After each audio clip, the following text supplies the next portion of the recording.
In a city that sprawled like a labyrinth of cobblestone veins, the people rose each day to the clangor of bells and the cries of market sellers.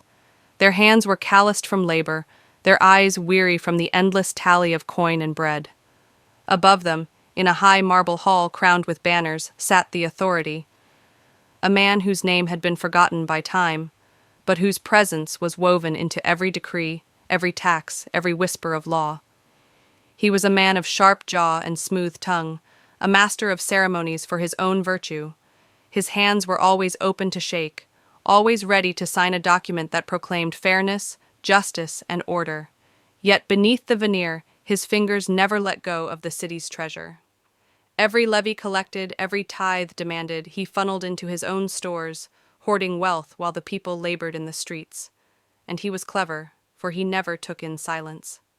Each theft was followed by a performance, a grand declaration of morality. When the city's granaries diminished, he would stand in the plaza and proclaim the vigilance of the state, the menace of saboteurs, the wickedness of thieves.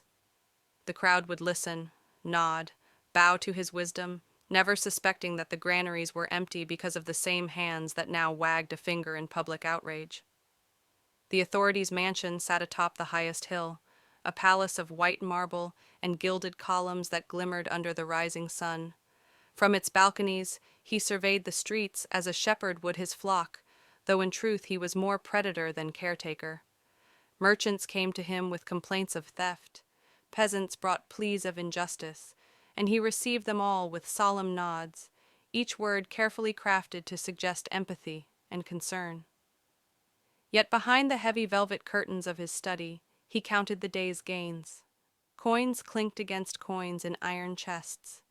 Jewels sparkled in the lamplight, and ledgers stacked high recorded the flow of wealth as only he desired it. Each entry a masterpiece of manipulation. What was collected from the people as tribute became a symbol of his generosity. What was kept hidden became a testament to his cunning. It was a city alive with spectacle, and the authority understood the power of theater. He would appear at festivals, waving a golden scepter and smiling benevolently, while he siphoned the proceeds into secret vaults. The people cheered, throwing flowers and coins into his path, never knowing that their own hands had sown the fields from which he now drew his sustenance. One day a messenger arrived from the northern districts, carrying a report of discontent. "Grain is missing," he said, "and the people grow restless." The authority listened, frowning as if the news troubled him. Then, in a voice that dripped gravitas, he summoned the citizens to the plaza. "A plot is afoot," he declared. "Thieves conspire to rob the city of its bounty, but fear not, for I shall uncover them. I shall protect the weak, defend the innocent, and ensure justice prevails." The crowd murmured in relief. Children clutched at their mothers' skirts. Farmers nodded, gripping their pitchforks with a newfound sense of security. The authority's hand rested upon the ledger he carried, hidden beneath his robes, where the truth was inscribed. The thieves he hunted were himself, his own servants, and his own schemes. As the weeks passed, the charade continued. He would stage raids, capturing scapegoats from the lower districts, sometimes a poor merchant, sometimes a stranger wandering the city's alleys. He would bind them with ribbons of silk for display and parade them through the streets, shouting of conspiracy and villainy, while secretly orchestrating the thefts himself. The citizens learned to fear the invisible hand of justice. They watched one another with suspicion. Each neighbor could be a conspirator, each stranger might be a thief, and all the while the authorities' coffers swelled. What he took from one hand he returned with the other, in tokens, in bribes, in empty gestures of fairness. Yet no charade can endure forever. One night, a young scribe named Callias, who had long watched the authority with wary eyes, discovered the hidden ledgers. He saw the meticulous records, the thefts, the embezzlements, the lies that had been fed to the populace like sugar on bread. And he saw something more, the pattern of accusation, the selection of innocents as scapegoats, the grand orchestration of public outrage to cover private greed. Callias knew that revealing this truth would be dangerous. The authorities' eyes were everywhere, his ears in every street. To speak aloud was to invite ruin, yet he could not remain silent. So he wrote, in secret, by candlelight, a manuscript that told the story of the city and its false shepherd. The city of Athenaeus lay beside the Aegean Sea like a pearl upon a mirror. Its marble columns gleamed under the sun, and its whitewashed walls carried the scent of salt and myrtle. The streets were carved from centuries-old stone, worn smooth by sandals and hooves, and the air hummed with the mingled chorus of merchants, priests, and fishermen. From the Acropolis, the great temple of Athena watched the city like an unblinking sentinel, her gaze carved into every frieze and painted on every wall. Among the crowd of honest faces moved a man who was anything but honest. Myron was his name, a man of 30 years, with skin tanned by the sun, not from toil, but from idling in markets, watching, calculating. His black curls framed a face that could smile warmly one moment and slice like a blade the next.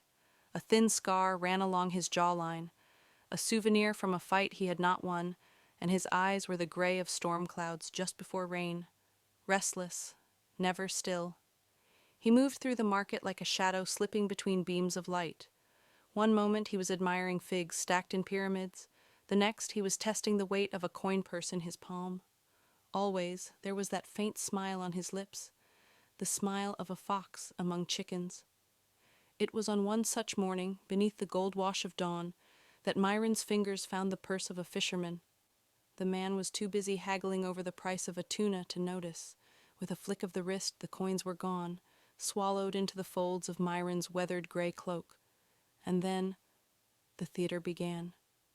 "Stop him!" Myron cried suddenly, pointing at the fisherman with all the righteous fury he could summon. "He has stolen my money!" The crowd turned. Gasps cut through the market air. A pair of city guards in bronze breastplates and crimson crests marched forward. The fisherman stammered, wide-eyed, protesting his innocence, but the seed of suspicion had been sown. Myron stepped back, shaking his head like a man wronged, while his hand, hidden beneath the cloak, felt the warm weight of stolen silver. That night, Myron drank in the dim light of a tavern that smelled of smoke and spilt wine. Shadows danced along the wooden beams overhead as a small fire sputtered in the hearth. Merchants, sailors, and mercenaries sat hunched over their drinks, their voices low, their words heavy with rumor. It was from a toothless old mason that Myron first heard the story.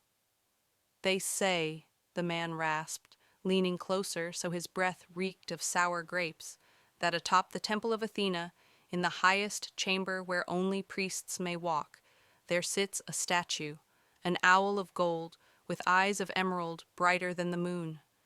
It does not merely see, it knows. It looks into the soul of any man, strips away the lies, leaves him bare."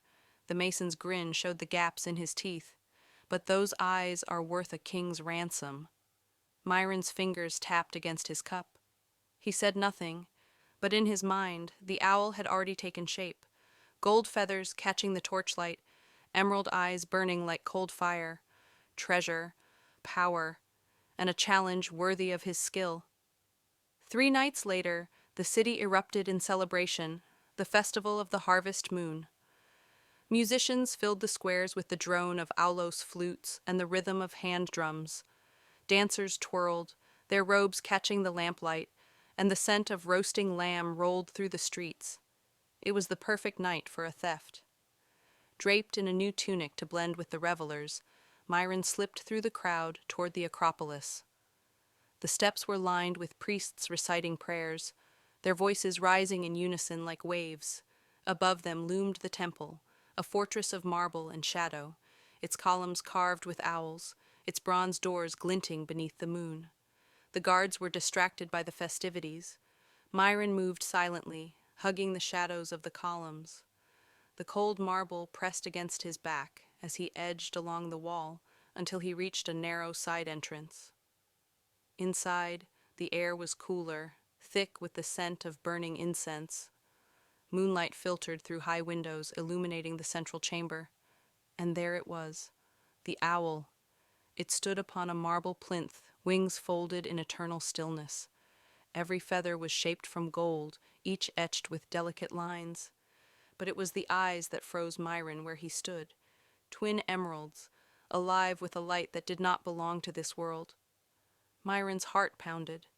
Slowly, reverently, he stepped forward, the soft slap of his sandals echoing in the silence. He reached out. His fingertips brushed the cool gold. A shiver ran up his spine. In one swift motion, he pulled the owl from its plinth and wrapped it in his cloak. And then, the final flourish of his deceit. "Thief!" he roared, his voice booming off